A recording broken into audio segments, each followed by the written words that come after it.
આજથી 50-100 વર્ષ પહેલાના કવિઓએ, કલાકારોએ મા ભૌમ વિશે અનેક ડાયરાઓ કર્યા છે અને એના વિશે બોલ્યા છે અને મા ભૌમનું રક્ષણ કરવા માટે બોલ્યા છે.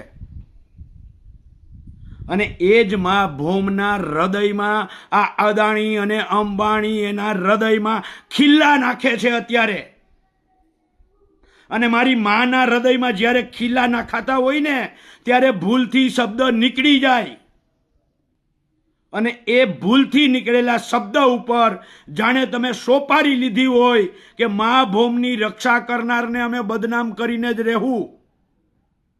લાલજી દેસાઈ મા ભૌમની રક્ષા કરનાર છે, તમારી જેમ તાઇફાઓ કરનાર નથી. હું તાઇફાઓ જ કહું છું.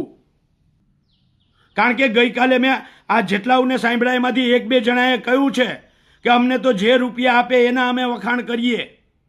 તો રૂપિયા લઈ અને જે વખાણ કરવા નીકળે એને તાઇફાકાર જ કહેવાય.